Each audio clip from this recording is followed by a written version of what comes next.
and welcome to The Hill is Always Greener! Although there's a little bit of sparkling white out now, it's a show where four friends have chill holiday discussions about Sonic the Hedgehog to distract themselves from everything else terrible in this godforsaken earth. I'm your host today, Game Buddy the Santa. And I'm the sparkling white himself, flair. Hello, I'm Rata Jake. I work at Office Depot, and I sold the sparkling white out. And I'm Cyberlink, and I'm still waiting for my VMU to load up that Christmas DLC. Well, welcome to one of our holiday specials this year on The Hill is Always Greener. I feel like our holiday specials have continued to get more unhinged every year, and this is only continuing that trend. I think it's a necessity at this point when we sit down to think of, okay, we're going to do a fun holiday, Christmassy, winter thing. How weird can we get with it without putting the audience off too much? When has putting the audience off ever stopped us from doing something? Oh, my goodness. God, I want to ask if anyone has any other side Sonic business, but to pull the curtain back, we're a few days away from Sonic Shadow Generations coming out, so, all we would have to talk about is things that would be better saved for an episode on that game and all its surrounding tie-in media. But does anyone have anything not Shadow Generations related to share? I'll take that as a Santa no. Cut out this whole section. No ho ho. We're just all so very, to be fair, we're all very focused on this concept because we had to do some homework, didn't we? Oh dear. Yes. Some ho ho homework. In fact, I'm going to turn this explanation over to my little helper elf, Falero. Go on, you little Falero. It's almost like I came up with this whole thing myself, and it's probably better that I do it. Yours elf. Nice elf. Very good. 1,000 years dungeon for that one. It's not going to stop, promise you.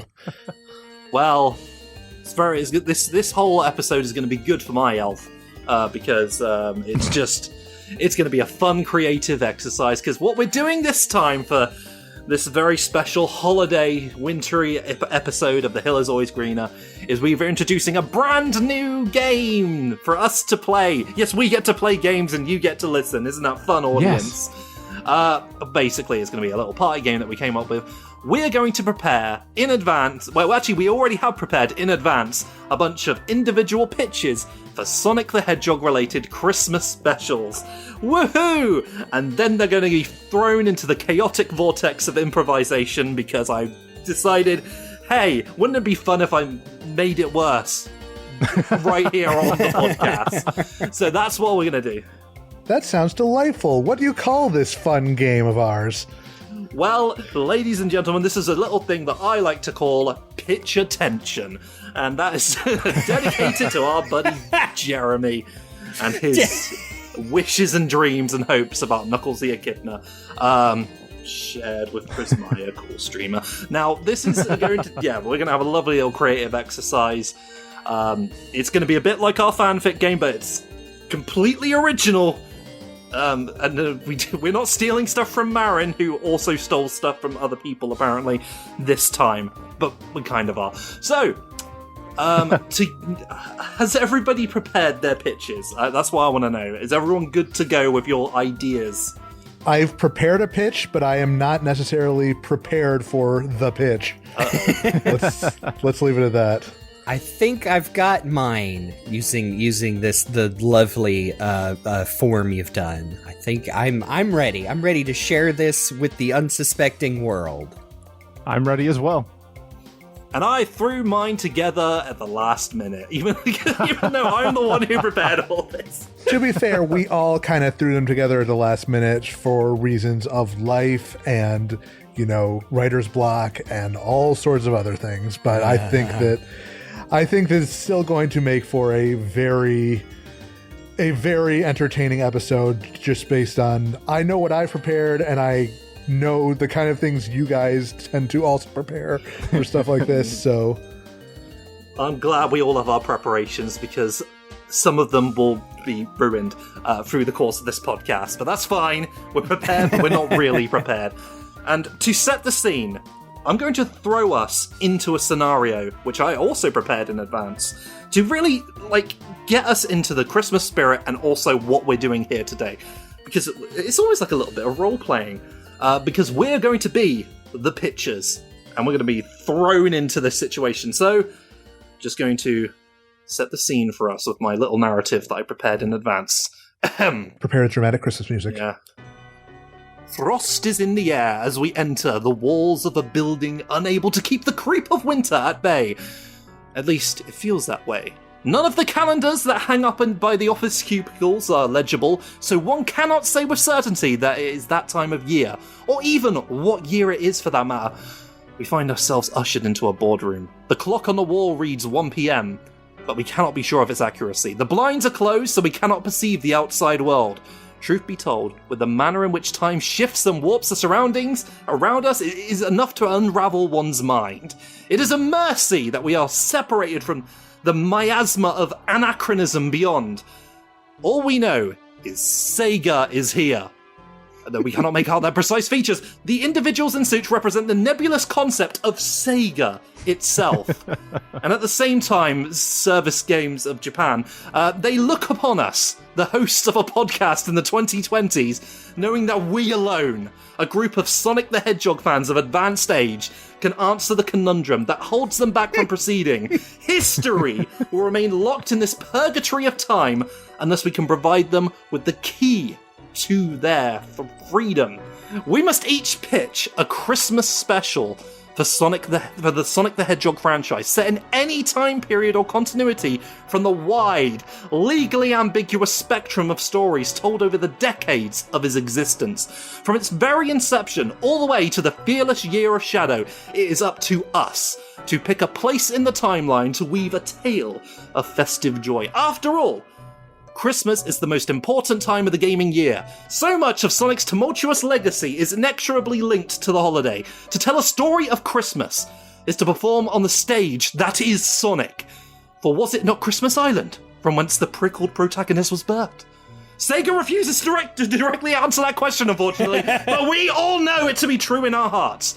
With that in mind, let us one by one present our Christmas specials. May we set time back on its proper track by warming the frozen gears of the clock that counts down to Christmas. There is certain wording in that passage that you are going to come to regret. Oh, great. Cool. Now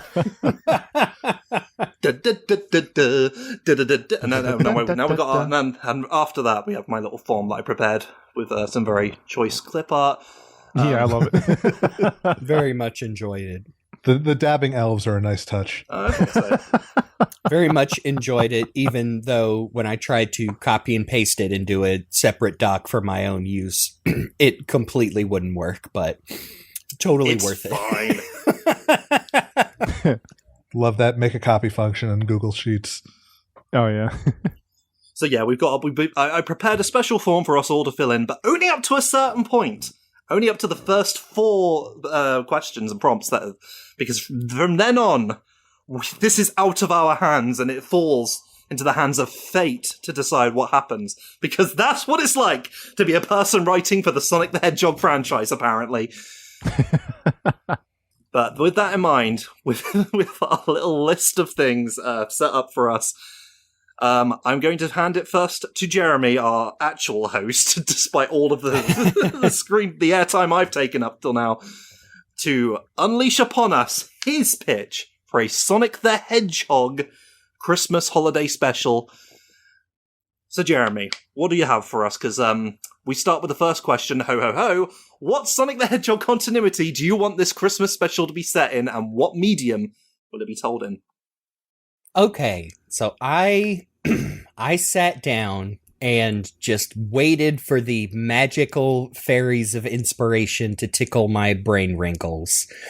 And the first thing I came up with is okay, I think I want to do something that is in the current main games continuity, but with a focus on the comic characters, which no matter what anyone tells you, is technically the same continuity. It's just a little timey-wimey, depending on... You see no characters in the games or the comics has a calendar, and... So, Tangle has been mentioned by name. You can't stop it. True. Hey, speaking of Tangle, one of the characters I want my special to focus on. I would love this to be a, let's say 10 to 12 minute animated special. Maybe. See, I'm actually thinking practically here. Maybe for the sake of production, these Sonic animated shorts are, or Sonic shorts, if you will, not those, are usually incredibly high quality, but also just a couple minutes long. Like our Dark Beginnings altogether is about 15 minutes, including the credits, and thereabout.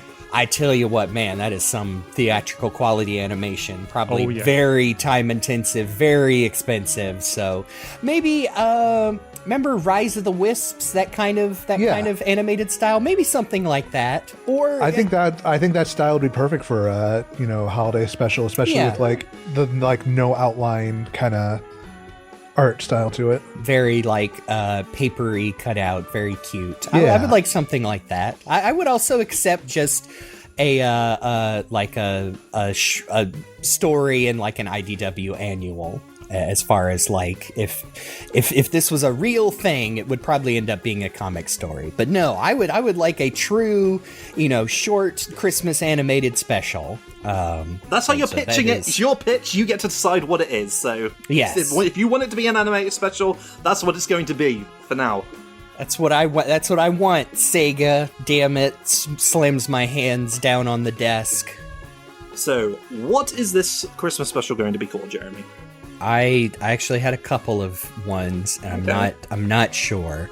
The first one I wrote down was Tangle's Christmas Nights, because of the old, hey Sega, hey remember Nights? Remember probably won't say remember the guy that co-created Nights. They probably don't like him anymore.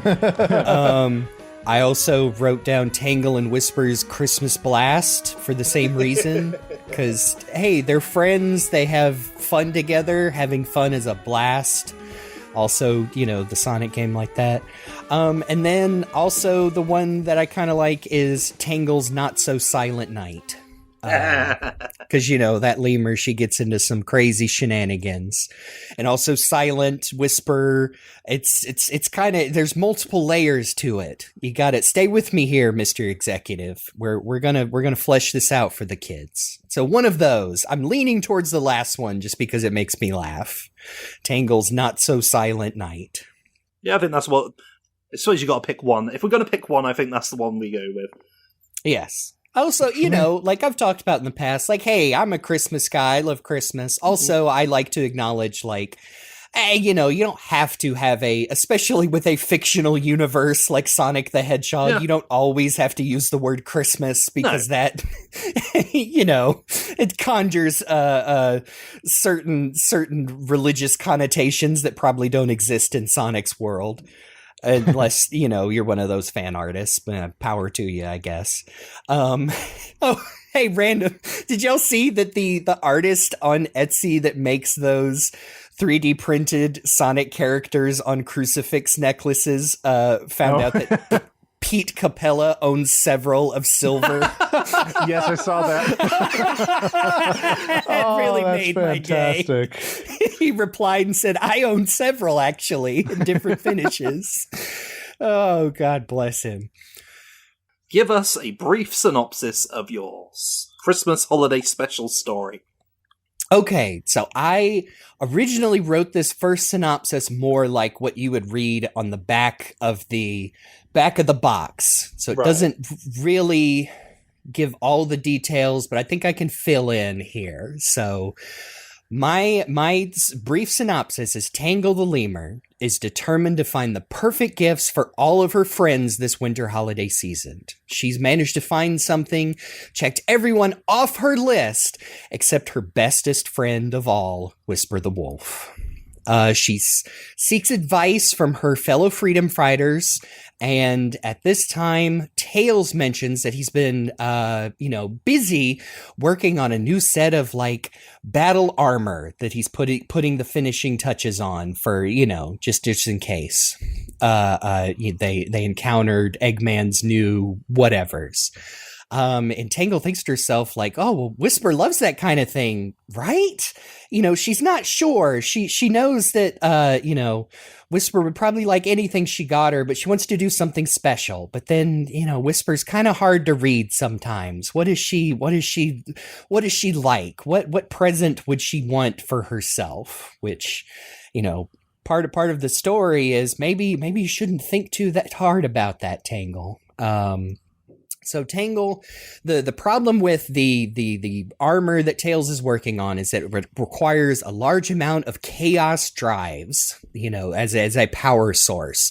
And currently the only supply that they know of is right smack dab in the middle of Dr. Eggman's most currently active bases. So Tangle goes there to try and snag a couple so he can finish this armor and present it to Whisper, and gets in over her head. I would have Sonic show up to help her save Christmas, but also but how did he know her plans? But, and I ended with this little, again, back of the box here, with time running out and a lead on a potentially fantastic present. Will Tangle be able to secure it? Or will she realize that maybe she already had everything she needed for a present all along? I mean, it's brief, but you did mention it was a 12-minute short, so... Yes, yep. And I mean, there are scenes to fill in.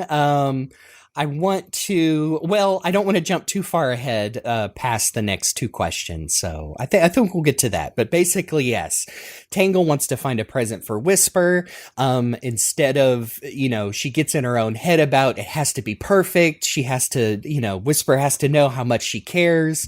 But then she doesn't really stop to think of, well, what would Whisper really want, which might just be a nice, quiet Christmas with her bestest good, quote unquote, gal pal, Tangle the lemur.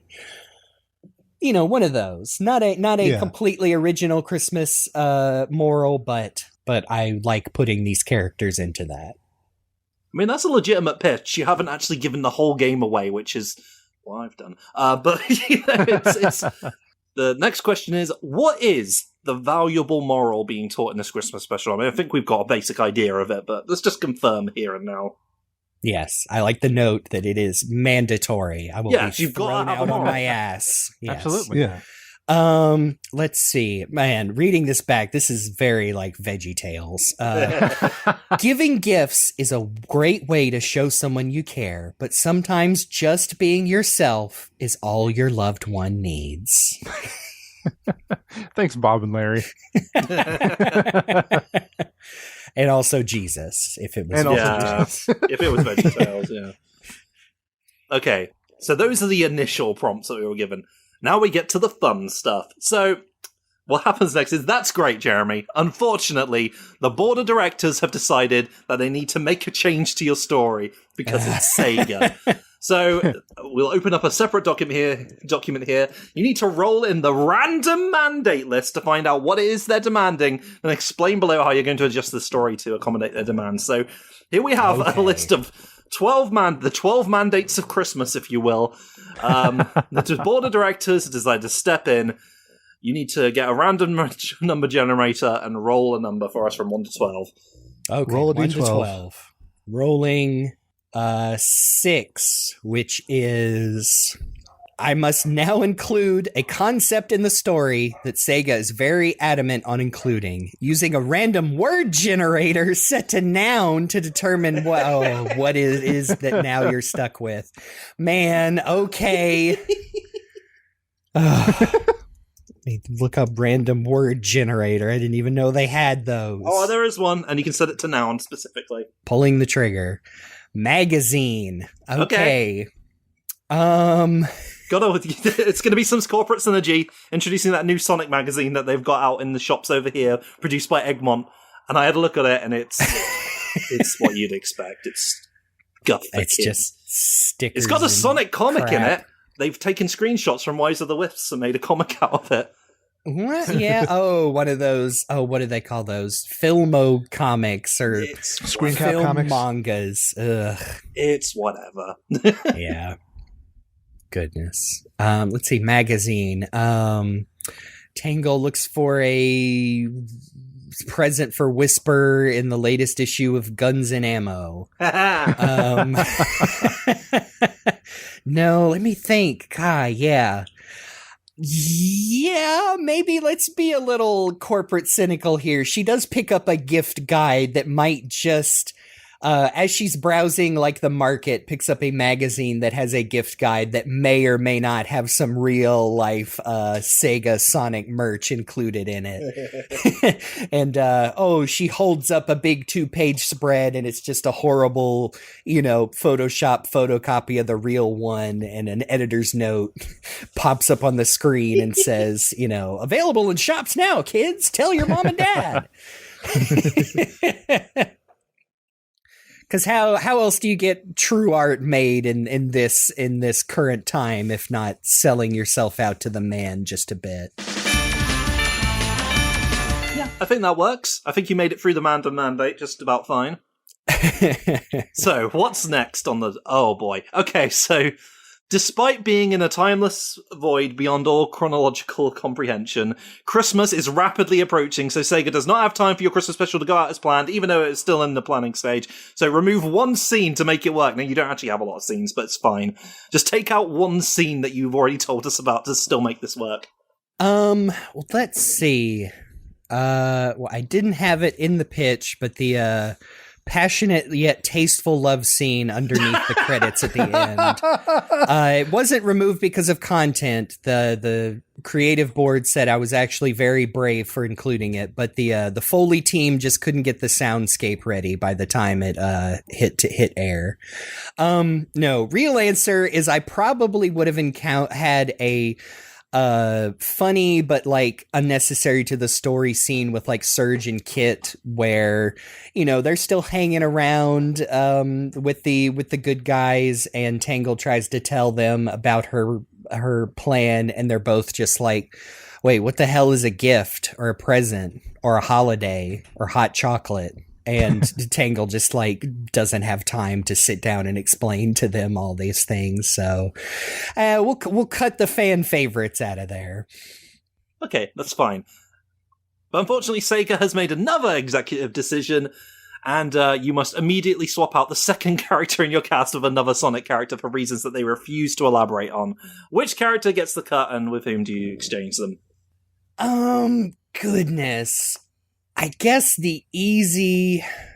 Okay, second character in my cast. I mean, I'm going to fight and say the second character with dialogue. No? Okay, the second... Can it be Tails? Am I breaking the rules? I mean, I can't replace Whisper. She's like the crux of the... It's like Tangle and Whisper, they're both the main protagonists here. They're a one thing. Okay, can I say it's Tails? And instead of her going to Tails, he's too busy to talk to her, and it's either Amy or Jewel in Restoration HQ, who mentions like the battle armor project. In fact, she breaks into Eggman's fortress and finds he's making battle armor. And then maybe that might even work better, because if it's Amy, or especially if it's Amy or Jewel, it could be very like off the matter of fact, like they're working to get ready, like they're having their own holiday festivities at Restoration, but also still having to keep like the day-to-day going.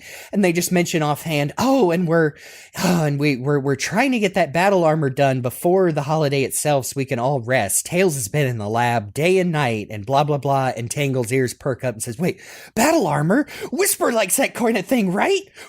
And they'll just be confused, like, I guess so. I didn't really think about it, but we can't get it finished with that. And then like not even thinking like, of course Tangle wouldn't run off and try and get these things because even she's not that reckless, right? Uh-oh, where'd she go? So maybe instead of Tails, I think Amy. I would like to see Amy because Amy likes party planning. So she would be like juggling her responsibilities at Restoration and also planning the party as well. You know what? Corporate agrees. They're really trying to push the use of Amy in Sonic fiction now, much to the annoyance of many fans. And it's just this is going to be, and plus there's sort of like tick boxes for like we need to make it girl power, so only girls. That's how it's going to work. I mean, I guess my idea was Sonic does save her at the end of the day with his, so he does barge in with his horrible masculine penis and save the female. Which is the exact note I got from this one corporate guy. Again, faces are all in shadow, but I don't like this guy.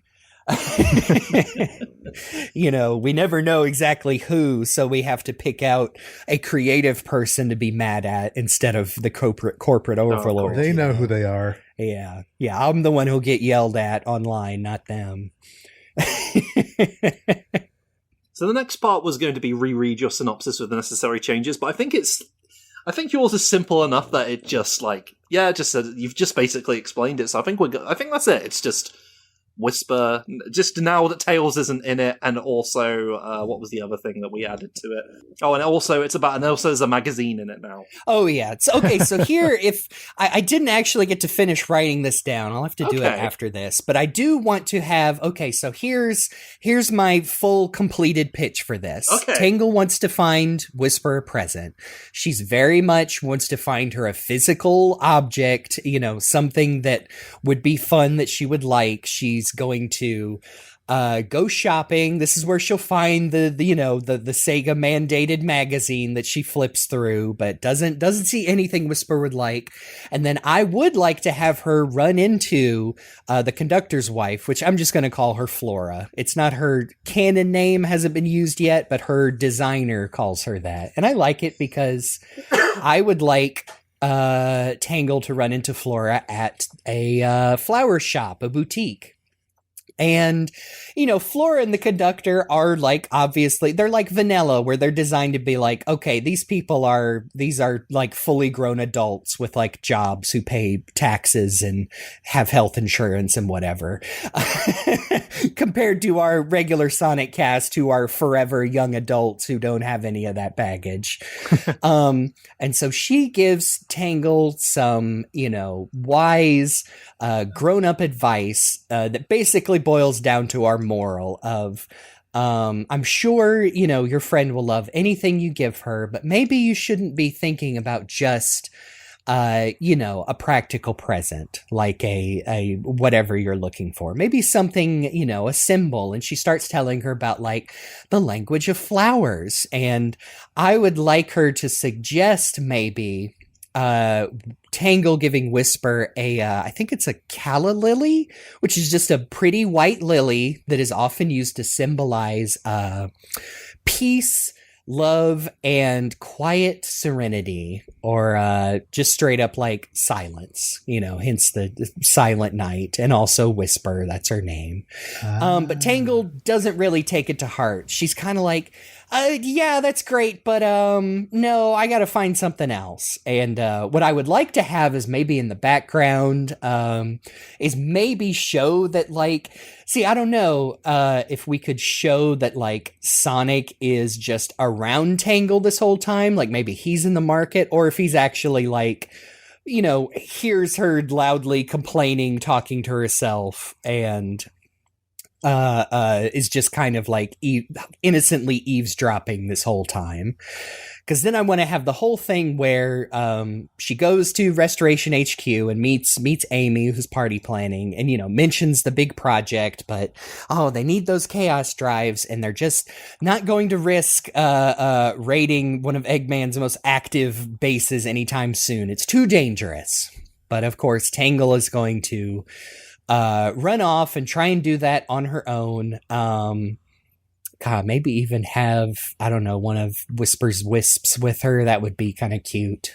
anyway, see, we're doing this on the fly, folks. We're taking ideas.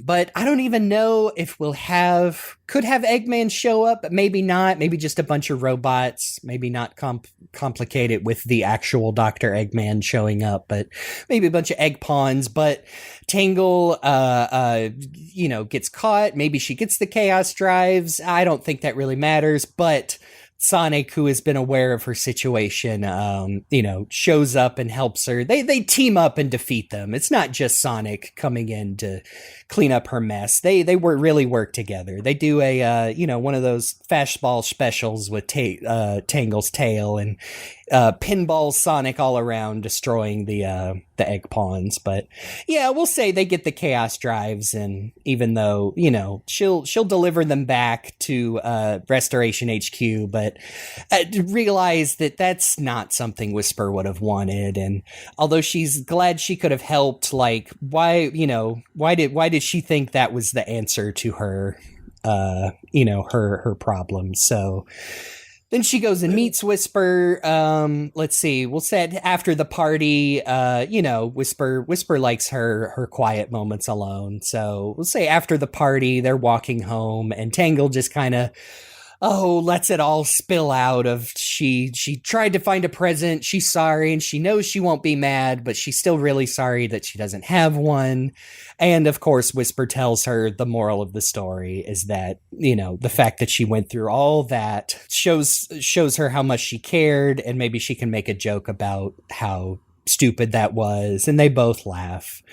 But then, as she's still lamenting that, but I wish I had anything, a white lily gently flows down right into Tangle's hands, and she hands it to Whisper. And I would want to say maybe our last shot is it zooms up to Sonic on the rooftops, and he kind of touches the side of his nose like a Santa Claus magic, and he's wearing a little hat, and then that's when we fade to credits. Okay, Sega has that to step in, and he says they have noted that he needs to say "heh" when he touches his nose, so that's an important. Okay, I'll make sure to write that in. Sega have been quite surprised by the fact that you completely broke the formula by explaining it in the second half of this, but they are inspired by your boldness of shaking the formula up. So they're quite happy with your pitch now, and at this point they have decided yes, they're going to go with your pitch because Sega are great like that. They're always cool and understanding to writers who contribute, and they have no more notes. In fact, you've done so well that they're already commissioning a second Christmas special from you for next year. So give us another synopsis right now. Here you go. Oh my God. Let's see. Jet the Hawk gets put in jail for creating poorly put together children's meal sets.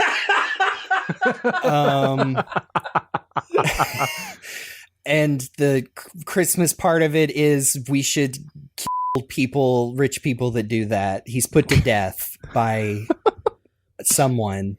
Who would kill him? Mephiles the Dark. Everybody loves him. He comes back as the ghost of Christmas Revenge and murders Jet the Hawk for shoots him through the chest, giving so many Sonic animal children lead poisoning with his horrible what would he call them? Hawk bites, hawk meals, Hawkley meals, hawkables. Now that I say all that crap, there might be something to turning have to preface this. I'm talking about the original Dr. Seuss story, not the Tumblr version, but into a one slur exploitative character. Yeah, I don't know. Maybe Jet makes a bunch of crappy Extreme Gear toys for kids, and then they all break, and he has to learn that's not what holidays is about, is cheap toys and making children feel left out. Okay, you kind of lost them at the beginning there when you were criticizing rich people, but I think you had something by the time you got to the end of it, so fair enough. Either way, Mephiles is still there. Yes. That is part of the pitch. And Segra are okay with that now for some reason. Yes. All right, good job, Jeremy. You made it through with a perfectly legible Christmas special. Yay! Hooray! Can't wait to watch it every year. Yay. You got a taste of the kind of thing Ian Flynn has to deal with on the reg. Okay, who's next on our list of presenting Christmas? Oh, it's me. All right, well, fair enough. It's me. All right, so here we go, ladies and gentlemen. So, what Sonic the Hedgehog continuity do I want this Christmas special to be set in, and what medium will it be told? Well, the answer to both of those questions comes in one. The Golden Books. That's right, we are going back to the Sonic the Hedgehog Golden Books of the 90s when they came out, because that's the time period I'm going with. And what is my Sonic Christmas special called? Well, it's called Sonic the Hedgehog's Big Festive Bash. Yeah, why not? It sounds Christmassy. I like that. That is a very Golden Books title. It is, isn't it? It sounds like that sort of thing. Shout out to the actual writer of the Golden Books who listened to our podcast, by the way. I'm still reeling. I forgot about that. I'm still reeling. Thank you. You inspired this with your tremendous work. Much love to you, John Michaelig. Yeah, exactly. Now, I do not have I say I'm going to give a brief synopsis, but it's not that brief. It's just a bunch of paragraphs of individual scenes, so please bear with me as I basically read through the book for you. Okay. Trust me, I'm not going to have room to criticize when this is all over. Fair enough, as long as I'm not the only one. Alright, so it begins with Sonic and the Freedom Fighters celebrating that traditional Mobius holiday, Christmas. In their mud-filled secret hideout in Knothole Village, they have got everything done up in festive regalia, despite the sinister despot Robotnik's rules against any form of merrymaking, solstice-based or otherwise. But honestly, it's not all that good, because they're working with limitations and they live in a hole of mud, in case you didn't know. Tails asks if they're getting a Christmas tree, but Sally Acorn tells him that trees are precious in the Great Forest, so it wouldn't be right to cut one down. So she opens her wooden wardrobe, pulling out a fake tree, which leaves needles everywhere because it was Rota's invention and it's made of actual needles. It was the best he could put together that year because Sally kept needling him about it. Tails is unimpressed and punctured. Sonic leaps onto the table to say that this isn't good enough. Sorry, Rota. None of those rinky-dink decorations are going to cut it this year. Bunny tries to speak up about the spirit of Christmas being more than that and all that bollocks, but Sonic is adamant that this year is going to be special, and they're going the whole hog, giving Tails the kind of celebration he deserves. After all, he's 10 this year, and every year. Meanwhile, Dr. Robotnik in Robotropolis, he's currently holding an unfestive drop-apart, that's the opposite of a get-together, with no music or decorations allowed. Snively and Cluck are there also. They're handing out work hats. They're like party hats, but not. To all the SWAT bots. Robotnik is so joyful, he's the only one who's allowed to be, that nobody is enjoying themselves. As they get on with the work, he hears a report that the Freedom Fighters have been sighted in the Great Forest, and he sends his robots to go snuff out even the slightest hint of Christmas spirit they might have. He has set up anti-Santa cannons around his headquarters just in case, because he would. Next scene, in the Great Forest, Sonic is checking off a list for setting up the big Christmas celebration. First is the tree that Tails was pining over, and as such he approaches a bunch of pines, while Sally reminds him that cutting down a tree would be bad for the environment because that's her role in this, it's just whinge because she's a woman. That's just how these books are, sorry. As was the style at the time. That was the style at the time. The trees, as she says that, the trees talk back and say it would actually be okay in this case, because trees can talk in this, because we had the Weeping Willows in early Archie, and I'm assuming that they just looked at the game where the plants are moving, so like, yeah, they're sentient. But they say it's okay because they have a really rude tree that they're happy to get rid of. A real insidious, deciduous. Tails doesn't like the look of that tree. It seems a bit too sappy, even for Chris. Jesus, sorry, I really got into the 90s mindset when I wrote this, I'm sorry. Rota arrives with a much better synthetic tree that he threw together, which he calls the Artificial Festive Fake. Christ, sorry. I think I'm channeling Mike Gallagher here. I don't like it. It's more early Archie at this point. Never mind. Tails likes it because it doesn't seem nearly as evil as the other trees he's encountered so far. But then a fleet of buzz bombers are flying over the forest, those specific Satayem ones that we only see in these things, and catch a glimpse of Antoine foraging for food with Bunny as they prepare for the most radical Christmas dinner on Mobius, as Sonic put it. So far, all they found are pine cones and chestnuts, which gives them approximately 1% of the ingredients Antoine needed.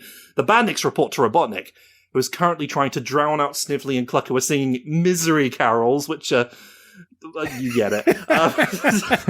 He demands that the robots capture the two freedom fighters.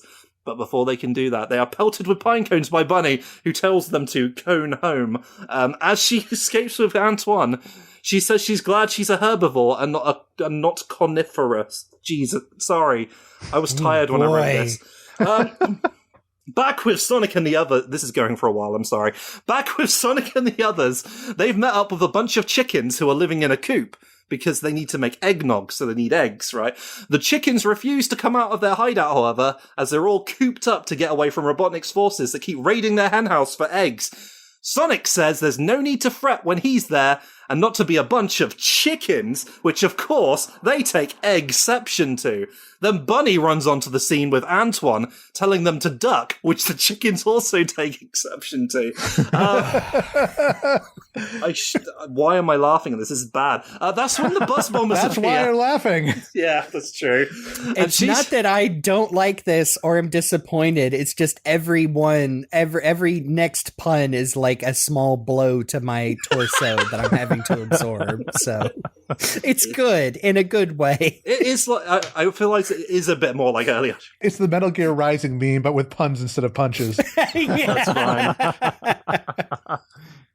But that's when the buzz bombers appear, and Bunny says that unless they want to become Southern Fried Chickens, because she's Southern, they better check in somewhere else. The chickens leave, and Sonic is ready to fight the bandits because he's so brave and cool, guys. But Sally pulls him away so everyone can get safe. Back in Robotropolis, Robotnik is so busy throwing eggs at a picture of Sonic, that's what he was using them for, that he doesn't hear the newest report. Well, he'd probably do something perverted to them in, like, Satayem, but whatever. But he does notice a familiar sleigh flying over the horizon, and he grumbles maliciously? That is right. That is a correct word. Sorry. Yep. Yes. Lost track of my English right now.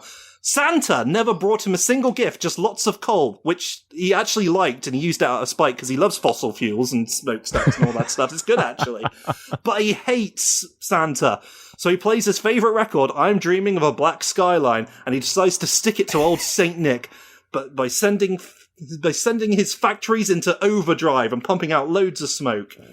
I'm getting into this, man. This is a real story, all right? Yeah.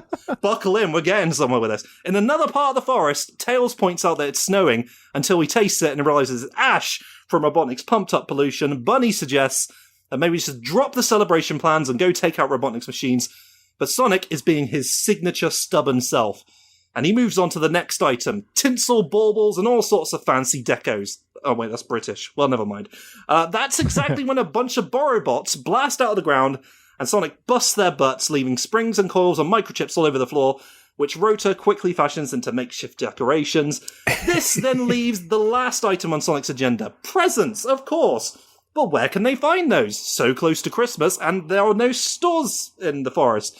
Well, up on a small cliffside, they spot the nest of a really big magpie, infamous for their thievery of shiny objects and treasures. By the way, I looked into that. Magpies don't actually do that nearly as much as other corvids. It's just, they have been, like, blasted by media for that sort of thing. I feel bad. I know. I feel like magpies, when I was growing up, magpies were also classified as incredibly stupid birds, and I don't think that's true either. Yeah. No, they are lovely birds, but for the purpose of this 90s book for children, they're terrible.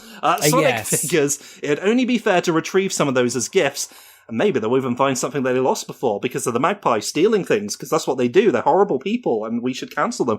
Sally warns him as it is dangerous, but Sonic says it'll be fine if Tails flies him up.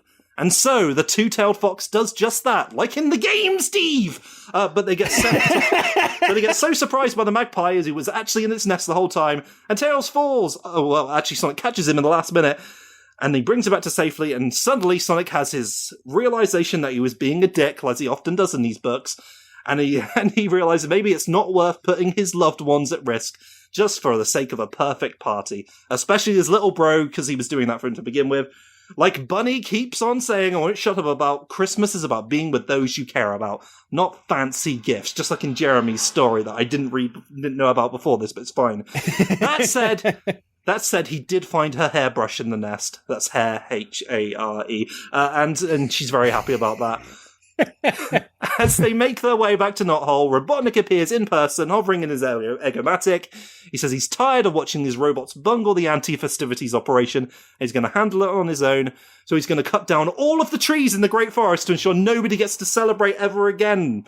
And also because he loves deforestation. So just as he is about to send his army of bandits to do his dark bidding, who interrupts the proceedings? But Santa Claus himself, flying onto the scene in his sleigh. Robotnik is very disgruntled by the merry materialization of the mirthful man, who looks suspiciously like Uncle Chuck, and instead reroutes his robots to raid the ruddy-faced rascal, but Sonic dives in at the last minute to protect Santa, and then there's a big dust cloud of fists and gears, just like in cartoons, and it takes up the whole illustration of the page. But when it clears, Robotnik and his minions have been beaten, and they flee back to Robotropolis. Santa says, well, he won't be giving him coal anymore, if that's how he's going to use it. And with all of that over, Sonic is happy to return to Knothole to have a modest, normal Christmas with his loved ones. But when he arrives, the whole place is filled to the brim with decorations and presents and food and joyful things. And there's a note on the side from a thankful Santa Claus. And Sonic says, you know what? You don't need any of this stuff for it to be a good Christmas, but it sure doesn't hurt. And then Bunny begins to tell them that the real reason for the season is their Lord and Savior, Jesus the Hedgehog, who had an extra life after he died for our sins. And that's how it ends. Oh, no. Southern Baptist Bunny is a nightmare. Yeah. It was the style at the time. The moral of that story, it's pretty obvious, right? It was right there at the end. It's great to have lots of cool shit, and if you save Santa, you get it for free. No, it's that you don't need fancy stuff for Christmas. Anyway, that's it. Yes. Hey, like I said in mine, it's not exactly the most original Christmas moral, but it's a good one, dang it. I may or may not end up treading similar ground when we get to mine. We just can't help it, lads. Yeah. It's hard, just to be real for a second, it always shocks me rewatching the Charlie Brown Christmas that a huge part of that special is that the commercialialism of Christmas has made Charlie Brown depressed. Oh. Yeah.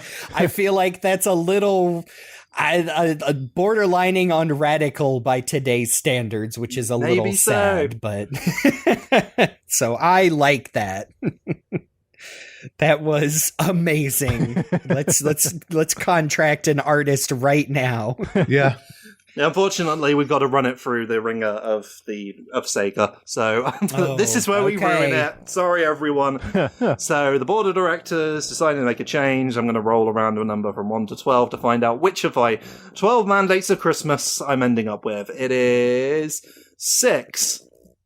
Oh, the same one that Jeremy had. Should we re-roll for that one just so we re-roll. Yeah. We want to hear more of your funny mandate list. Yeah, it's everyone needs to hear the things that I wrote because I'm a very funny person. Number 1. Okay. You must add another character from the continuity you're writing in. Note, if there are somehow none remaining, it must be a clone/twin of one of the existing characters. This is tough because technically speaking, the Golden Books don't have a very wide cast.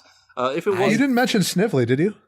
Snively is in there, briefly right. singing Misery I think Carols. you did.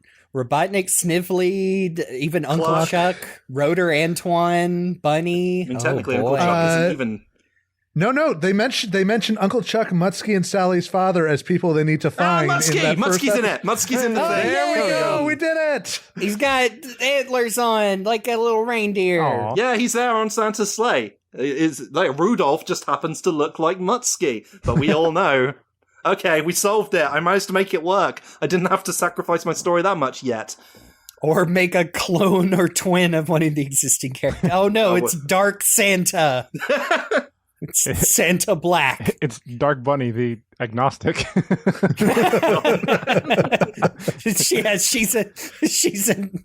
No, she's a Catholic from Massachusetts. The polar opposite. Oh, You can't say these things and not expect to have to write them into something later, Jared. No, That's the plan all along. It's Mutsky, the It's rain Mutsky. dog. The rain dog. Okay. Now, is he roboticized so he shoots a laser out of his nose? I'm thinking for the purpose of it being Christmas, Santa happens to look like Uncle Chuck, and Muskie happens to be Rudolph. ooh. So that's how I'm justifying it. I think it would be far too sad if they were robots and had no will of their own. Although that would be a different story. Save that one for later.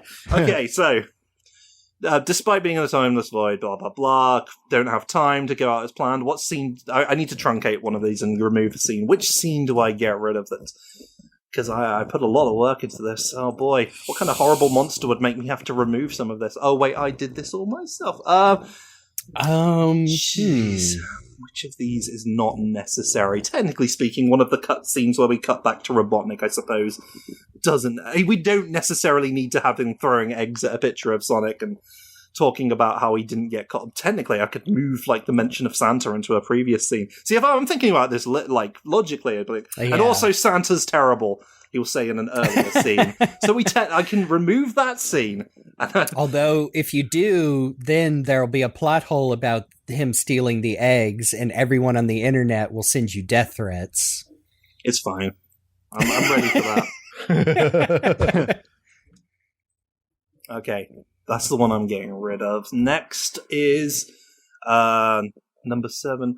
Oh boy, Sega has made another executive decision and must immediately swap out the second character. Oh god, who was the second character I said in this? Was it I technically mentioned Robotnik. I know, this is hard. This is a hard one, because I did this too, where I had to fight for who was technically the character. It's either Robotnik or Tails. Tails is the second character, so Tails has got to go again. We're removing Tails from this story for kids. That's fine. Tragic. But I have got to work within the confines of 90s Sonic, so I'm just going to insert my own character, I think. He's just going to be Timmy the Hedgehog, because we can't have Tails in this one. And to be fair, like, if it was Sat AM, Tails doesn't really matter a lot in the story anyway, but no, this is golden. But Timmy the Hedgehog is there. Tails is not allowed to be involved in this, and we will not explain why. Was it Tails or was it Sally mentioned first? Tails first. I mentioned Robotnik's rules, but I'm not going to. I'm going to say that's not actually the character. Oh, jeez, it is complicated. But this, I'm going by your rules. Character mentioned is different from a character who's actually in character the scene. who's been introduced in a scene. Okay, Yes. bye Tails. By Tails. Timmy the Hedgehog is taking your place, fulfilling the same roles. How does he fly? He just can. It's like Knuckles in the OVA. They were just told that the character can fly, and they've whatever. Yeah, Okay. we'll say Timmy the Hedgehog was planned in that 90s holiday, was potentially a tie-in character that ultimately got scrapped. Yeah, but he's still in here. And there's just a picture of Tails. I'm allowed to have a picture of Tails in the background to let us know that he's not in. He's still technically here, but we're not allowed to mention him. He might be dead. No, I don't. He's think not we a can say that at consolation in Christmas. this guy. I don't know. Speaking of Tim, Tiny Tim, there's child that's death what in I'm one of the greatest Christmas stories of all time. But hey, Timmy the Hedgehog, who did not die in this one. It's fine. All right, so we've swapped that out. We've ruined it a little bit. So I'm not going to reread my whole synopsis, but just all of that story again. But Tails is not there, I'm afraid. And Control F. yeah, Control F. Tails has been removed. And Timmy can fly, and we don't know what Robotnik did with those eggs. You can just leave it. You know, maybe it's best we leave it to your imagination. It's like the briefcase in Pulp Fiction. You know it's valuable. You know the eggs have some sort of value to him. He's almost like an egg man. That's what he am. Okay, I think we've made it through. Proved it to you. Follow me as we get through the end. Well done. No more notes. We sadly had to excise Tails from the story. That's fine. We don't need him, really. I know. The Sonic numbers media are in saying general, Tails is dropped 13 points this holiday season, so get him out of there. So, and now I need to. They're commissioning me for. They love that so much that they want me to come up with another one. My brief synopsis for a Christmas special to follow up is Snively's Hanukkah Party, because I don't want them to make me do this again. So I'm just like, Snively he's been Jewish this whole time. I think that works out. It's a bit weird that he works under a Nazi in the Satayem, but it's fine. Well, technically, if you want to, okay, we're not getting down that rabbit hole. I was about to say we're treading on some thin ground here. Yeah. So there we go. That's mine. You are politely asked to leave. Yeah, that's fine. At least, just like Tails. Okay, next on Jake. Are you ready to do your one? I'm ready today. Okay. All right. So for me, the continuity that I chose is just the main game continuity. And the medium that I want it to be told in is going to be like a half hour to, if there's enough story, an hour-long animated special. Whoa. Yeah, probably more so half hour, but in case there's enough story. But when I was going for this pitch and when I was trying to think of a story that I wanted to do, I couldn't help but harken back to the Christmas specials that I absolutely love growing up, and how, there's some comedy in them, but they're also very wholesome. So like, Charlie Brown Christmas special and the Garfield Christmas special and stuff like that. So that informs what my pitch is going to be like. As far as what it's going to be called, it's still a working title. I don't have like a solid title at the moment, but it's going to be called A Two-Tailed Christmas, and I think you can guess who the main character is. Cream. Yeah. Yes. No. Trip the Sun Gazer. Tommy the Tortoise. Robotnik Jr. Sage. No, okay. So I guess I'll just go into the brief synopsis, which this is brief. So we begin with the fact that Tails is in his lab stressing over what to do for each of his friends for Christmas. As he ponders, he receives a secret email from Santa. Santa, who knows all, wants to help Tails since he's been such an exemplary young fox for so long. At first, Tails continues to stress over what physical gifts he should give to his friends. Santa then suggests that perhaps there is something more that he can give them than just presents. Santa then gives Tails a magic backpack that can conjure only 5 physical gifts. Tails then sets out to each of his friends, starting with Cream and then getting more and more serious with the likes of Knuckles and Shadow. And for full disclosure of how the story would go, the full list of characters that he visits are, in order, Cream, Charmy, Amy, Knuckles, Shadow, and finally Sonic. By the end, Tails is absolutely exhausted from the events that have played out, and he crashes at his place on Christmas Eve. Santa swoops in and leaves a very special gift as a reward, and that gift is blueprints for a fantastic new device. So that's my brief synopsis. Yeah, I like that. Especially brief. Did you have any idea for what the individual gifts might be? As of now, the only ideas that I have like solidly for gifts, for Charmy, it would just be something sweet, like a cookie or a piece of cake. Yeah. A delicious fruit cake that Charmy likes and nobody else does. Yes. Charmy, get that crap out of here. For Knuckles actually would not receive any gift because as like the characters become more grown up, even though none of them have age, whatever, blah, blah, blah. Knuckles is more than happy to just spend time with Tails because of the fact that the two of them can really, truly relate on not having any family and being the last of their kind. And so their gift to each other is being able to relate to each other, especially during the holiday season. And it's kind of like nice. It's like a bro moment. Yeah, Yeah. like a rare. I feel like Tails and Knuckles don't hang out a lot these days. Yeah. Which I know. Okay, I hope you don't find it presumptuous, but I said this was like the main games, but this almost feels like a post Ian Flynn but pre like Archie reboot story. Does that make sense? Like with a lot of like that old. It just seems like that, something they that little short window before the Mega Man crossover. Yeah. Yeah, I like that. Yeah.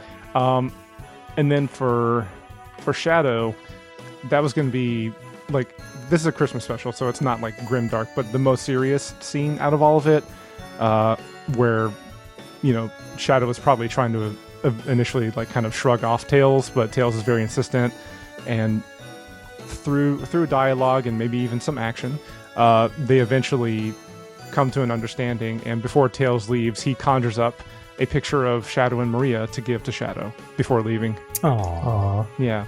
Like something that would have been on the Ark, but would have been impossible to recover. Yeah. Oh, that's good. Yeah, because I was like, imagine Shadow looking at me like, where did you get this? It's AI. It's AI generated.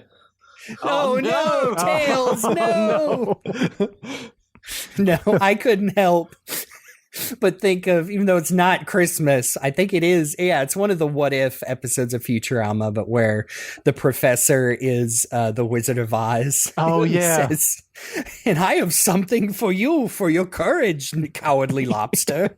A gun. I love that. So yeah, I'm not sure what Cream and Amy would get as gifts. One of them would have to not receive a gift because when Tails meets Sonic, that's more of like I believe the writing term is the denouement of like things are settling, and the two just since there's 2 items left, Tails conjures 2 of the really special chili dogs that he gave Sonic as a present in Sonic Generations to share.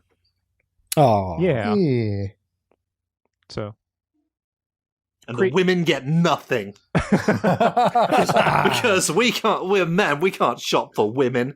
We don't know what they want. We don't know what they think. Women be shopping. No, I really like that. That's really sweet. Yeah, I'm leaning into the sentimentality. For a second, I almost thought at the end it would be revealed that the magical benefactor was Dr. Eggman, and like the blueprints he gave Tails were for like a doomsday weapon that he had Tails build. You fell for it, Fox Boy.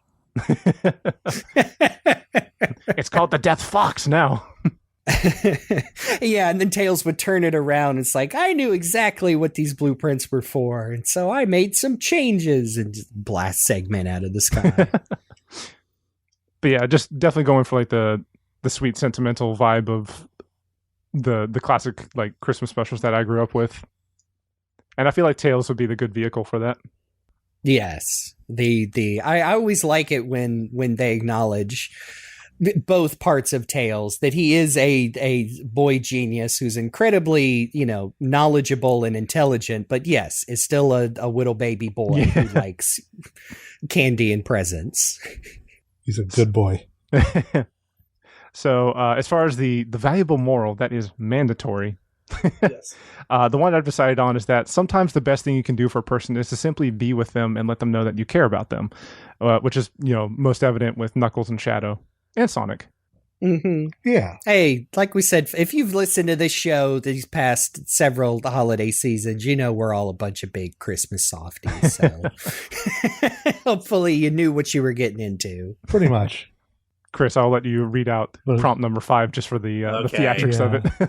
Yeah, well, that was really lovely, Jake. You really gave us a really heartfelt presentation. Unfortunately, we do need to ruin it. So what we've got up there... so the board of directors were like, oh, that's very sweet, but... And now we need you to roll in the random mandate list to decide what they're going to do to it. Okay, I am rolling a number.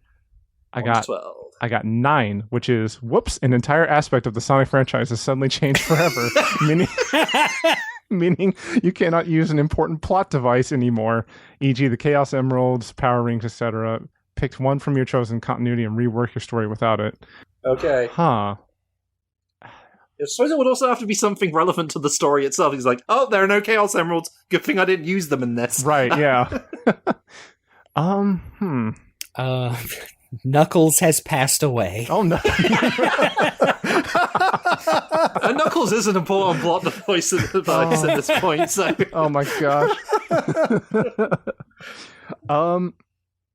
Okay. He I've threw got himself off his island like scattered rings, Knuckles. Oh no. it. Okay, I've got it. So the part of the Sonic universe that has changed forever, Shadow is no longer Depressed. He's no longer like he's no longer an alien hybrid kind of thing. He is in fact a robot, and Oh, he's the android. Shadow Android. Yes, and so I like this. And so it, for my story, it doesn't change too much, but it'll definitely change the dynamic at least a little bit, especially with, harkening back to his origins and Maria and all that. Like, and then it'll just add extra flavor dialogue of like, and also I'm a robot, and like, do I really truly feel things and stuff like that? So I can explore that. Literally one of the endings from Shadow the Hedgehog, where he realizes he's carrying forward the role of ultimate life form by being a copy. Oh man, you pulled that right out of your back pocket. That was rules. great. That's a good one. That rules. All right, so let me make a note of that real quick for the synopsis later. Yes. That's fine. Oh man. Let's see how you roll with the remaining punches. So, Christmas is rapidly approaching. We don't have time for it to go out as planned. So you're gonna have to remove one scene and make it work. Which scene do you want to get rid of? So I did fill this. I filled this one and the next one out ahead of time because it worked out for me to do so. Okay. So I remove the scene where Tails spends time with Knuckles. And it stinks to have Knuckles has passed away. Yeah. It was so funny that you mentioned that, Luke, and I almost spilled the beans, but I held off. It sucks to take it away, and it would have been a really good heartfelt scene where, again, they relate to, being without family, especially during the holidays. But we also have like really good like emotional scenes with Shadow and then with Sonic. So yeah, it sucks to take it away, but the story will continue without it. Makes sense. Yeah. Okay, so Knuckles is dead. Next up. Let's see, what was the next? Sega has made another executive decision. You must immediately swap out the second character in your cast with another Sonic character. Now, technically speaking, the second character you mentioned was Santa. Yep, and that's what I wrote. Swapped out for Father Christmas from STC. Swapped out for REM, the Dreamweaver. So what I wrote was, literally, this is what I wrote verbatim after reading the prompt. Okay, for some reason, Sega got rid of Santa, but Santa could not be canon to Sonic the Hedgehog. We can't afford the loyalty or the what's the word? Can't afford the royalties, the payments. Yeah, the licensing. Wait, who are we paying? Oh, yes, that's right, of course. Owned officially. In this, yes, by 2027, Coca-Cola will officially own the concept of Santa Claus around the world. You have to pay like incredible fees to the Claus estate. Or use like the weird skinny green and brown Santa from like the 1600s. So we're replacing Santa with the genie from Secret Rings, and she'll be Christmas Eve because screw it, whatever. Christmas Shara, sure. Yeah. Christmas Shara. She's still crying this whole time. Yeah. But her tears become snowflakes. And her handkerchiefs are all red and white now. Aw. Well, sorry, it took me a moment to how did they get like? Never mind. The blood of her enemies. Okay, that's better. So I think I can. I'm sorry. Jesus. I wish for a mountain of sanitary napkins. I love when we bring up feminine hygiene on our Sonic the Hedgehog podcast. And we don't have Prismaya here to be like, haha, it's okay, guys, I'm a woman, and I laughed at this. Less often than you'd think, more often than you'd hope. Yeah. We've already, I think I left that in, talked about Sonic anointing himself as a hedgehog. I think you did leave that We in. just didn't go into details about what that is. Look it up for yourself. So I guess I need to reread my synopsis now. Yeah. You don't need to include any of that stuff we were just talking about. Though, Yeah, definitely not. Will probably get cut out. All right, so the reread of my synopsis. Overall, not too many story-wise big changes. Obviously, Santa's no longer there, so Tails is pondering, and instead of Santa sending an email, I'm just gonna say that Shara just like pops Pops there. out of a book. Yeah. Oh, I like that. Yeah, she pops out of the book. Oh yeah. She sees that he's struggling, and still conjures up the magic backpack, and we still go through the story just without Knuckles. And yeah, still ends the same way. Except now it's Shara giving a blueprint of a fantastic device because she's magic.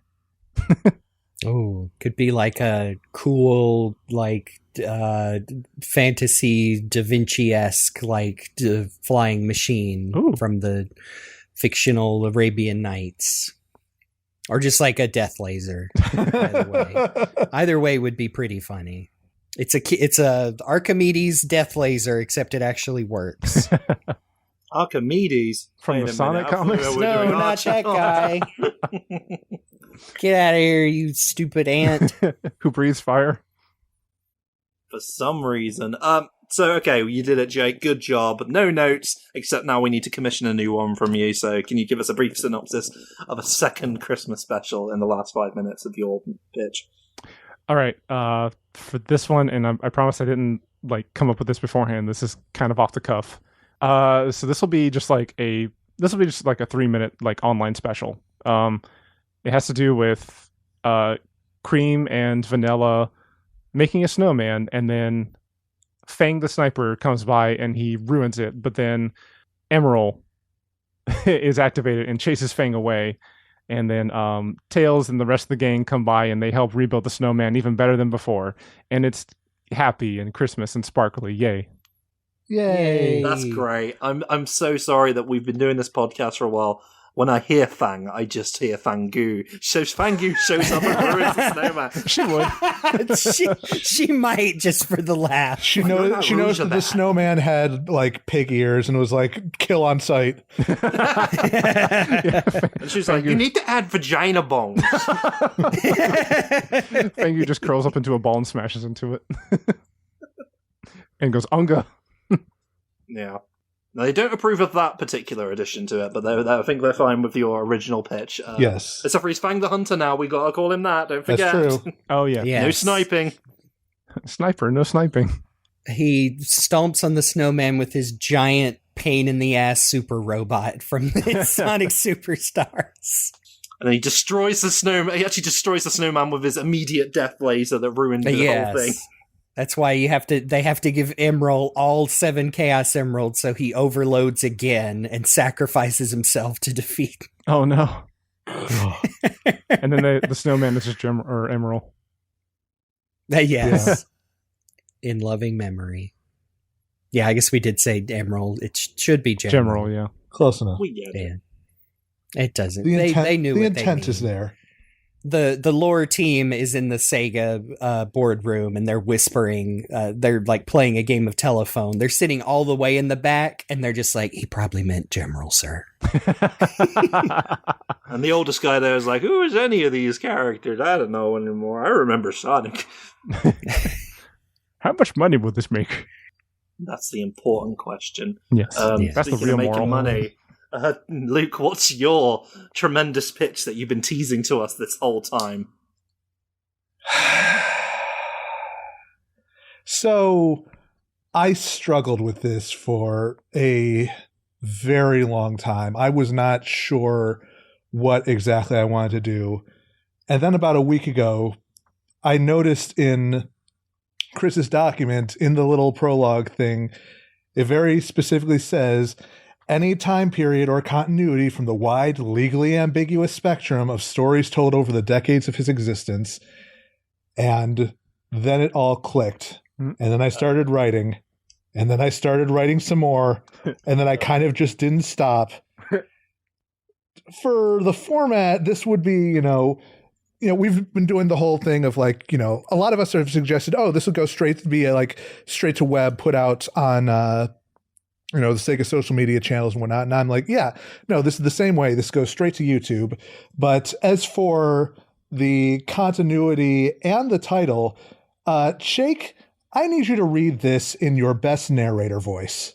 Oh, no. Okay. Another chilly late December has descended upon Station Square. The snow is falling, giant Christmas trees block the roads, and the sounds of carolers and merriment are interrupted only by that of an intense philosophical debate. For this is no ordinary holiday season. This is the beginning of the Sonic. Oh no! The Sonic F ostensibly non-denominational holiday spectacular. My God! Brought this on myself. You're pitching this to Sega themselves.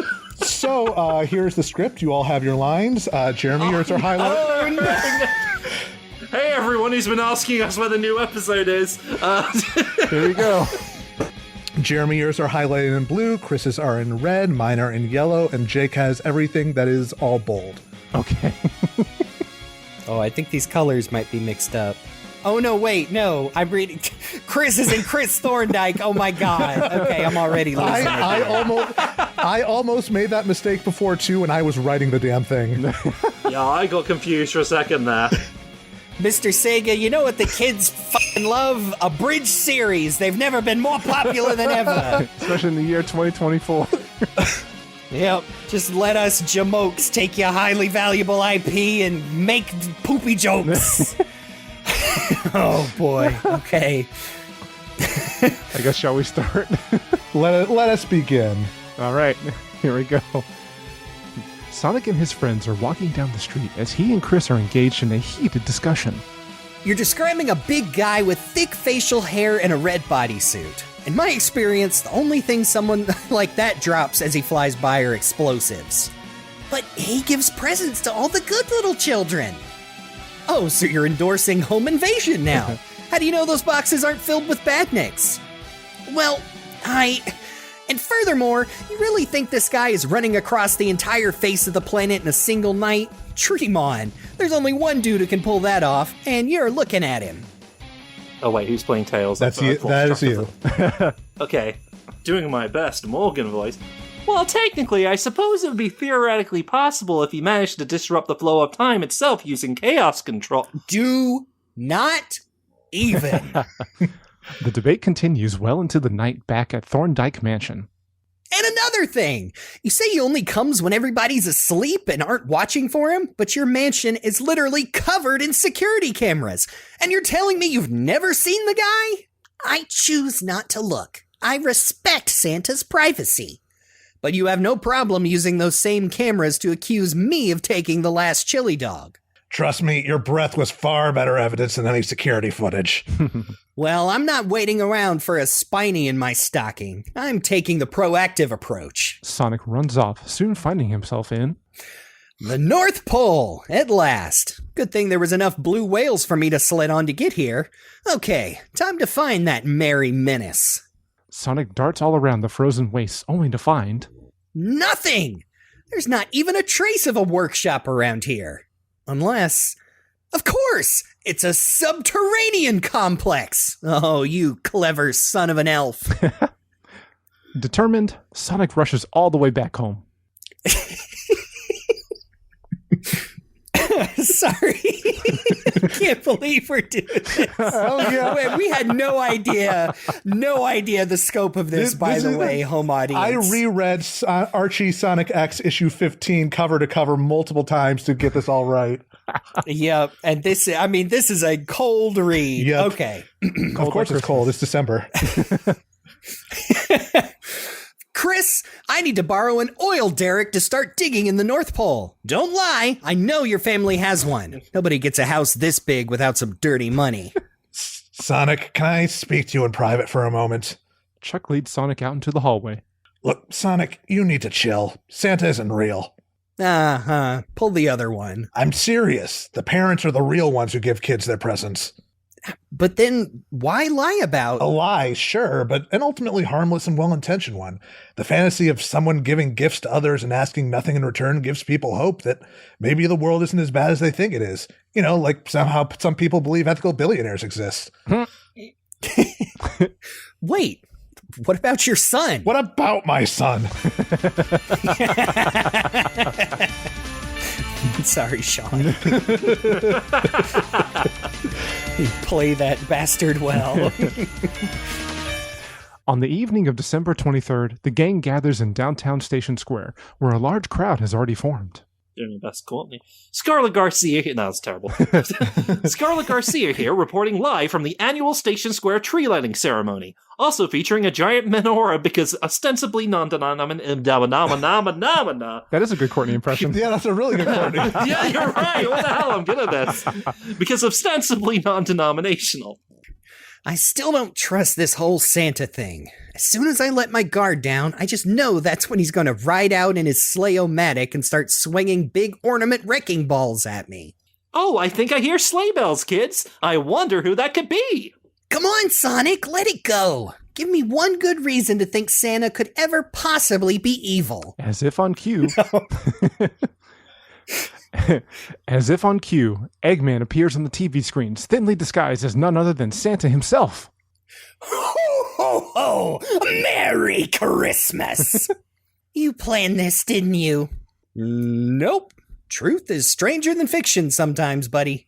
Season's greetings to all my friends everywhere. It is with mixed feelings that I come before you today to announce my retirement. I appear today.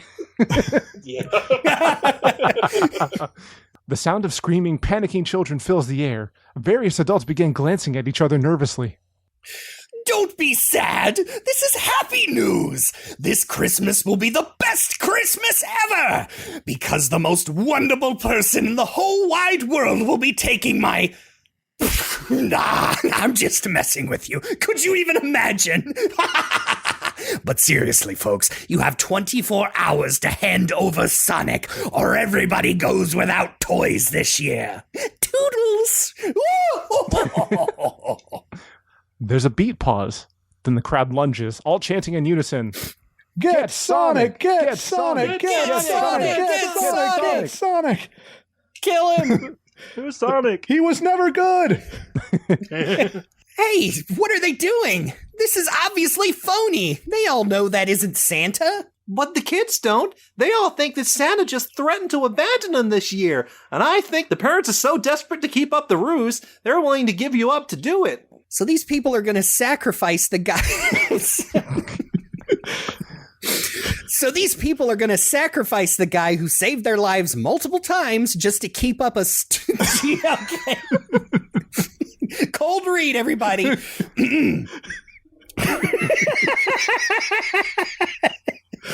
So these people are going to sacrifice the guy who saved their lives multiple times just to keep up a stupid lie rooted in commercialism?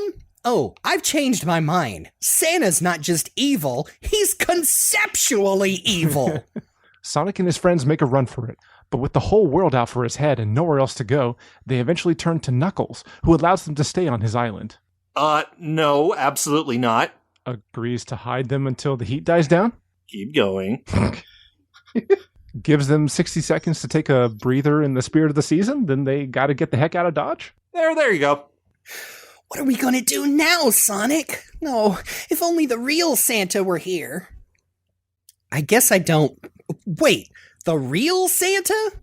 Well, yeah, that's obviously Eggman in a suit, but the real Santa must still be out there somewhere. Oh man, I hope he isn't being held hostage. Oh, you were so close, buddy. Look, I don't really have a whole lot of options now, so I'm going to give myself up and see what happens next. Possibly a bunch of children watching me beating the rings out of what they think is a beloved holiday icon on live television, but... Okay, time's up. Now get off my island. Knuckles unceremoniously shoves everyone off the edge of the floating island. December 24th, minutes before midnight at the Station Square courthouse. Okay, Saint Nick, let's get this over with. Joel and the Bots just started singing a Patrick Swayze Christmas, and I don't want to miss it. Hell yeah. Look, up there. Ho, ho, ho! It is I, Santa Fangs! I mean, Santa Claus! Santa Claus. Ignore that last thing. Wow, Santa, that belly, that belly that shakes like a bowl full of jelly seems pretty Clang, clang. solid to me.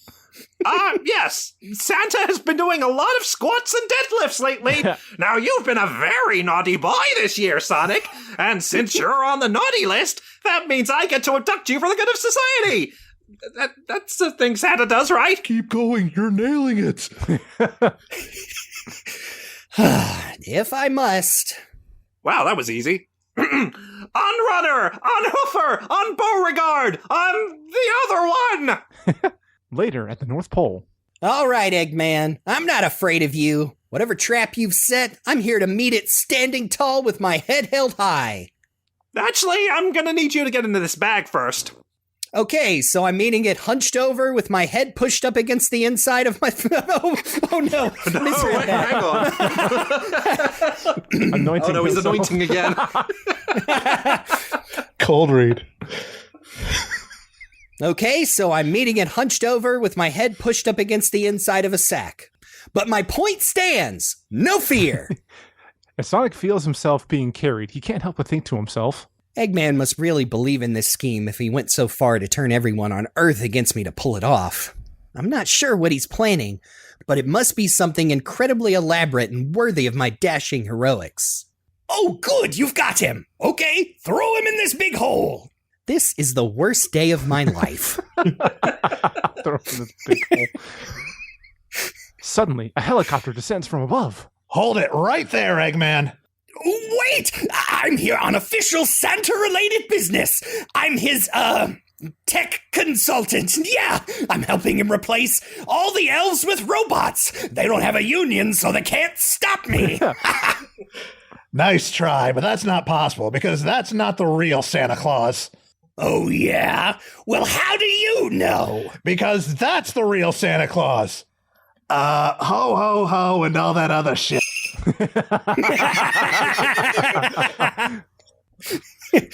What? That's very clearly an imposter. Give me one good reason to believe this here isn't actually Santa. Sonic, catch! Thanks, pal. Jingle bells, badnik smells, Sonic foiled an egg. Happy Festivus? Is it too late to join the Elves Union? Scarlet Garcia reporting to announce that Christmas has been saved, and probably all those other holidays as well. Ostensibly non-denominational. Curse you, Sonic! What a waste of a perfectly good giant hole! Honestly, Eggman, I think you've helped teach everybody a valuable lesson. Maintaining the childlike wonder that comes with belief in Santa is one thing, but the myth itself can't come at the expense of what it represents. It's about instilling a feeling of generosity in people, about being willing to share with others, not for any personal gratitude or glory, but out of a sense of community and love for one another. It's about the hope for a world where everyone looks out for one another, and that together we can make this planet a better place for all of us. Plus, I learned a valuable lesson about the dangers of stereotyping. In fact, that was the true motive behind your plan all along, wasn't it? You dressed up as Santa because you wanted to help me realize my internalized prejudices and show that even you deserve to be given the same love and respect as everyone else this time of year, didn't you? What the hell are you talking about?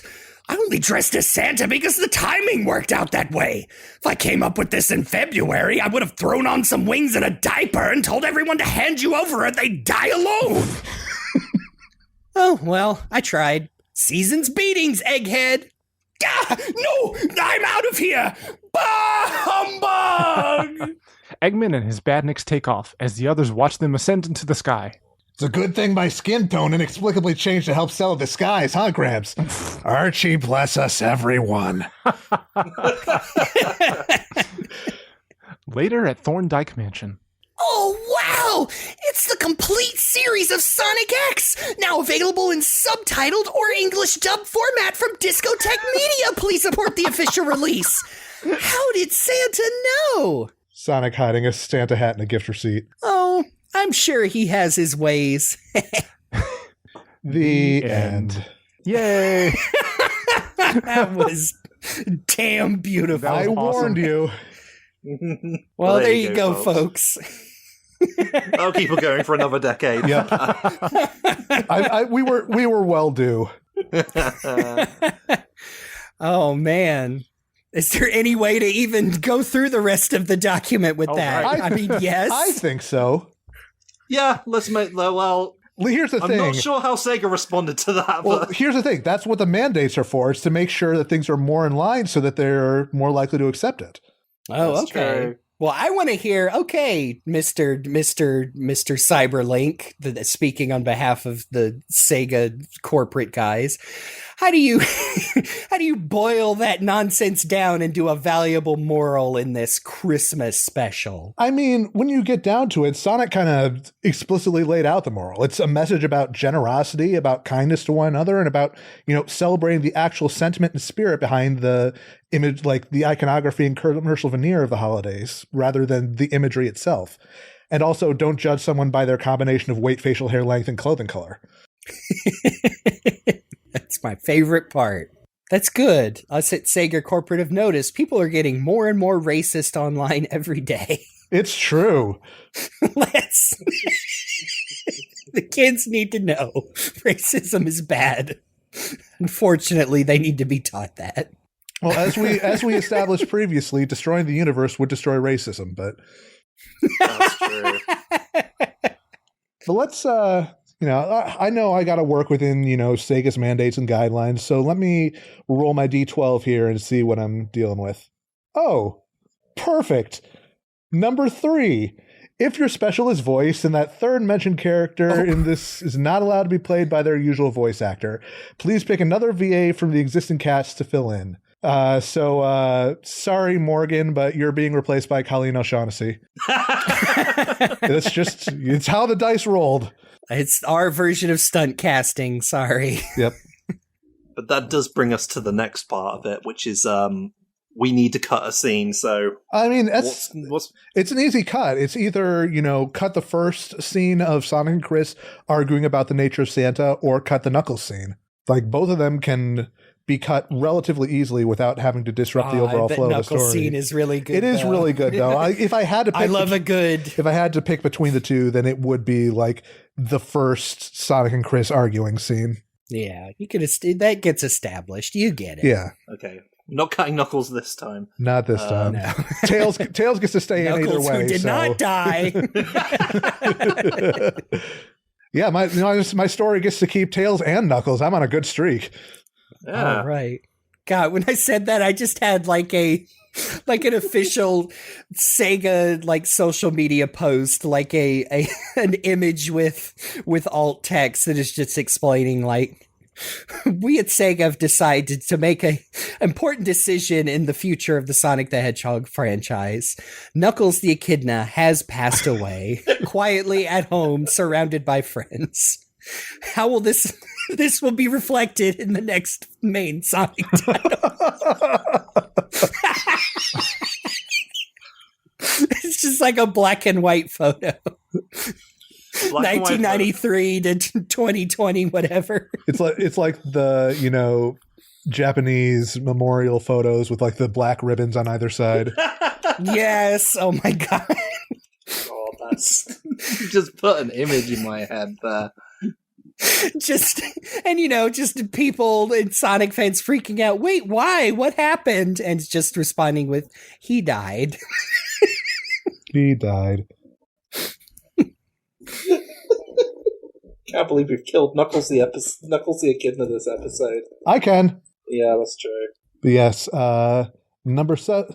Move on to number 7. We're gonna have to replace the second character. So, sorry, Chris, you're getting swapped out for Helen now. Oh, that's fine. All right.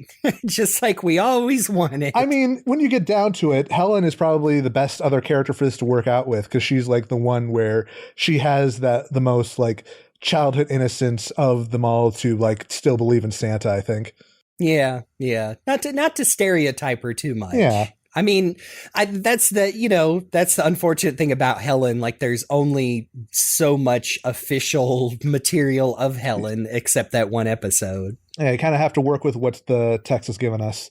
But yeah, so that basically, Now let's do the whole thing over again with those changes. No. I mean, not a lot has to change. I think it's just, instead of Sonic and Chris arguing, it is like, Sonic being the decent guy he is and also friends with Helen, probably just, she called to ask because her parents are busy working on salami again and needed somebody to take her out Christmas shopping. And Sonic's like, yeah, sure, I can do it. Yeah. And then while they are out walking and shopping, it probably does get into a philosophical discussion about the nature of Santa, because she does still believe, and that leads her into it's a similar thing where she's arguing in favor of Santa, Sonic's against it, and even still, we can still have Chuck and the rest of the gang, maybe even Chris there in a supporting role, but all the main parts that he was in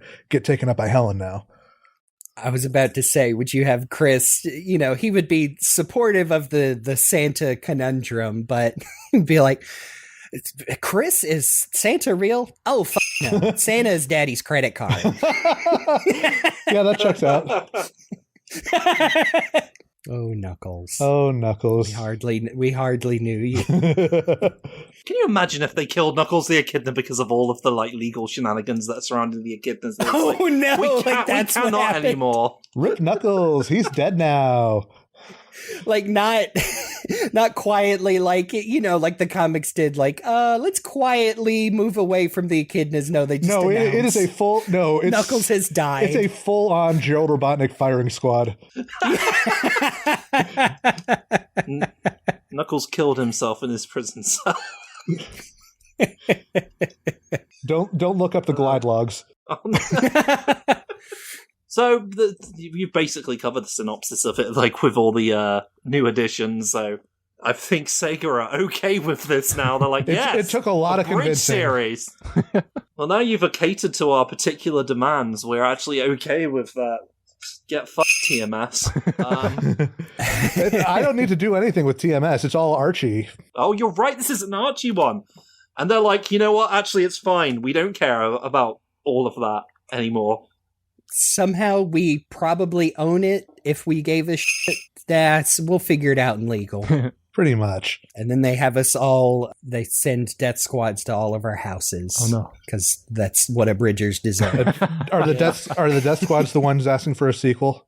Because I've got the sequel pitch. You actually do have a follow-up. Okay, they're commissioning it right now. They like this. What have you got for us? Inexplicably, they're kind of into this, so I'm going to see if I can push the envelope further with what I like to call Sonic F Festive Fables. Where basically there's a big snowstorm going on outside, so Sonic and the others are locked inside of Thorndike Mansion, basically just trying to keep warm past the time until the storm passes. So Sonic is the one who ultimately brings up that, it's weird that you guys have, your version of Christmas or other ostensibly not an national holiday season, because we actually have something very similar back on our planet that we celebrate.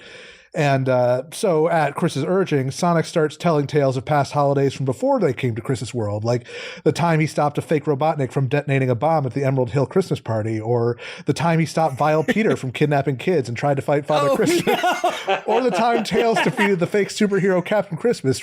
And the whole time, Chris is interrupting her repeatedly, asking if he's making all this stuff up, but Sonic is, ambiguous about the veracity thereof. And, after all of these assorted Christmas fables and tales, it kind of ends with the storm finally letting up the next morning and everybody going outside to play, not noticing, if they had looked up, they would see what looks like a sleigh led by 8 tiny creatures floating through the sky. Except it's not a sleigh, it's the throne of the Emperor Metallics and 8 members of the Brotherhood looking for their next target. Oh no! The end. I will not elaborate further. Your ideas are accepted, and you make Sega 18 octillion bajillion dollars. But none of us get royalties, though. That's how it works. If they thought Ian was going to destroy the canon, wait till they get a load of me. Get a load of this. Yes, we have exposed. Sega corporate leans forward and says, "That's exactly what we wanted to do. We want to make sure everyone who loves Sonic has it ruined for them forever." Wah! It makes so much sense. Sega's ready to launch the missiles, and Izuka holds out his hand. Hold up, let him cook. Okay, we made it through, everyone. Yeah. I warned you. Oh my goodness! Yeah, lovely done. I didn't know what I was unleashing when I gave you this prompt. But yes, I really love that. we all had, the first three of us had a a fairly traditional, heartfelt, in line with Sonic holiday special, and Luke says, "Oh no. That is far beneath my power level." I had to come up with something that was truly, evocative of our identity. And I think that just doing that for the first time in several years, it helped in a lot of ways. Well, Christmas kitties, there you have it. We saved Christmas somehow. Yes. Yeah, that's right. We did it. So proud. We saved Christmas, as we detailed. Sega is okay. We can return to the current timeline, I guess. I definitely, I'm glad. I can't remember when we started doing it. I like the call and response. I want to hear other people's Sonic Christmas special ideas. Like put them in the comments. Put it in the comments. Just share, whether it's one sentence or one little paragraph. Just have fun with it. Use our format if you have to, and play the game yourself at home. But oh man, that was a lot of fun. That was. But if you want to stick around with us for more of this, whatever this is, this show, you can find us around the internet, more on Blue Sky now, probably than any other social media site, at Sonic F or Sonic F Series. You can find me on the same place at GameBuddy, and also sometimes with a 1, 2, 3 around the internet. And you can find me all across the internet, for I did not die, unlike Knuckles the Echidna. Who has passed away. Knuckles the Echidna, who has passed away. But I still live, as of recording of this podcast. Oh god, I'm Flair, and you can find me all across the internet. And hey, go check out Blue Sky, it's probably better. Sorry, but it's true. I feel like there's a jingle missing. Oh, that's FAULERRO. Ho, ho, ho, ho, ho. Christmas. FAULERRO. You can find me around the internet as Rock the Jake, and you can find me on Twitch as Mr. Rock the Jake. And you can find me on very specific socials at Cyberlink420. There, that's how you do it. Go find his OnlyFans. I don't got an OnlyFans spot. A very special thanks, as always, to Amy Waters for the use of our theme song from the album Gotta Go Slow. You can check out more of her work on YouTube and Bandcamp. And if I remember correctly, Amy has several holiday-themed albums that you should check out. I listen to them every year as part of my getting into the spirit. Yeah. And of course, remember to subscribe, review, share the show, especially reviews on Apple Podcasts and whatnot. That helps, especially around these busy podcasting times, get the show out for more people to hear. Because that's all we want, folks. Like, believe it or not, we don't make a damn penny off of this show, and we won't. It's a free, beautiful project that pours out of our tired, crusty souls just for you. So rest easy that when we say we want to share the show, we mean it, because it wouldn't be worth it otherwise. But Jeremy is dying as we record. I think I'm like coming down off of a high of reading a new Sonic F script just out of the blue on this show. So Oh, I just meant in Jeremy. In Jeremy? Oh, that's a word. In general, Jeremy. No. He used to be called Emerald. Now he's General. yeah. Oh yes, and I am physically dying, as are we all in some way. But that's the beautiful part of being in the living universe. And so, speaking of beautiful universe, our next episode, we and a special returning guest. Ooh, we might save that for a surprise. We are going to, as part of our getting into our celebration of the Sonic 3, the Hedgehog movie film coming to theaters, are going to go through Sonic X, the Sonic Adventure 2 adaptation. Yeah, baby, I'm ready. I am ready to talk about this pretty okay Sonic show that I still really love. It has taken us almost 3 years, but we are actually talking about an episode of Sonic X. I mean, Many, actually. 6 episodes of Sonic X. And to be fair, it is not out of a dislike for the show, but more of a where do you even start, especially with our history with the show. So we're starting at maybe not the highest point, like the Sonic Adventure adaptations are on the whole okay, but the way that Sonic Adventure 2 adaptation, it ends on a big high note, that's for sure. And I remember this arc taking some really interesting choices, and I'm interested to see if those hold up to my memory. On the Year of Shadow, we're going into Shadow territory. Yep. The fearless Year of Shadow. And man, I'm not going to spoil it, but let me tell you, if you've never watched specifically this arc in the original Japanese with the proper soundtrack that was made for the show, which I found out a lot of younger people than me have never seen that. Oh boy, I'm so sorry. You need to do that right now and then come back and listen to our episode. And also, since that episode's coming out on I believe, the worldwide release of Sonic 3 the movie, go watch that, then come listen to our episode. Yes, that too. See how Keanu measures up. But until then, which I'm very excited for, I am Jeremy the Santa, or whatever I said. I'm still white. I'm Flair. I'm still the Office Depot employee who sold the whiteout. I'm Rock the Jake. And I'm Cyberlink, and you know how to speak tweet, don't you? Not anymore. No. Now we speak bleat. Tails says, hell no. I'm currently grieving the loss of my friend Knuckles. This has been The Hill is Always Greener. Ho, ho, ho, and we'll see you on the other side. Oh, ho, ho, Merry Christmas. Good night. Sweet Prince, Knuckles the Echidna. He's dead. Maybe he'll get better. We'll see. Maybe he'll be green. Oh, no. Oh no!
cinnamon roll come. Thanks, Derek.